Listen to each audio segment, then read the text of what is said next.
네, 잼버리 대회 대책을 논의하기 위해서 정부 여당도 긴급회의를 열었습니다. 추가 인력과 물자를 즉시 투입해서 폭염과 위생 문제 등 불편사항을 개선하고 또 남은 기간 안전사고가 발생하지 않도록 철저하게 점검하겠다고 밝혔습니다. 취재기자 연결돼 있습니다. 김경수 기자. 네, 국회입니다. 네, 아침 일찍부터 당정회의가 열렸는데요. 어떤 논의가 이루어졌습니까? 네, 오늘 아침 8시에 윤재옥 원내대표 등 국민의힘 원내지도부와 박구현 국무조정실 1차장이 긴급회의를 열었습니다. 회의를 마친 뒤 윤 원내대표는 참가국의 다양한 요청을 즉각 수용하고 안전한 대회 운영을 위해서 정부의 역량을 모아 총력 대응 체계를 구축하겠다고 밝혔습니다. 구체적으로 냉방시설 가동을 위한 전기 공급을 늘리고 냉방버스 등 추가 물자와 인력을 투입해 온열 환자 발생과 식사, 위생, 안전 문제 등을 즉각 개선하기로 했다고 설명했습니다. 정부 여당이 부랴부랴 추가 대책을 내놨지만 애초에 준비가 부족했던 게 아니냐는 비판도 나오고 있습니다.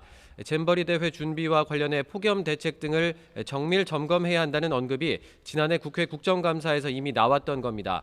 오늘 민주당 강득구 의원은 간척지라 그늘이 없고 배수가 잘 안 돼 습도가 높은 새만금 지역 특성상 폭염 문제는 예고된 일이었다고 비판하기도 했습니다. 야권 일각에선 잼버리 대회를 계획대로 진행하는 건 무리라며 행사 중단을 검토해야 한다는 주장도 나오고 있습니다. 다만 집행위원장인 김관영 전북지사는 지원 인력을 포함해 5만 명이나 모여 있는데 지금 장소를 옮기거나 행사를 중단하는 건 현실적으로 불가능하다면서 문제점을 종합적으로 보완하고 있다고 오늘 아침 라디오 인터뷰에서 밝혔습니다. 네, 또 중요한 현안이 있죠. LH 철근 누락 사태로 지금 입주민이나 입주 예정자분들 걱정이 큰데요. 여야 대응은 좀 나오고 있습니까? 네, 국민의힘은 당내 자체적으로 꾸린 아파트 부실공사 진상규명 TF 첫 회의를 오늘 엽니다. 국회 국토교통위원회 여당 위원들과 외부 전문가, 국토부 1차관 등이 참석하는데 정부 대책을 듣고 향후 입법 방향 등을 논의할 것으로 보입니다. 앞서 정부 여당은 이번 사태 해법의 하나로 건설 현장의 불법을 근절하기 위한 건설 현장 정상화 5법 등을 조속히 추진하겠다고 밝히기도 했습니다.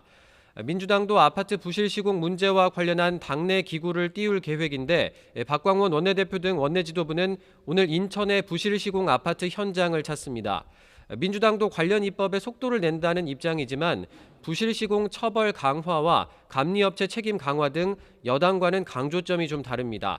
이런 가운데 민주당 원내지도부와 교육위 소속 의원들은 오늘 오전엔 서울의 한 초등학교에서 교권 보호 방안과 관련해 현장 선생님들의 의견을 들을 예정입니다. 지금까지 국회에서 전해드렸습니다.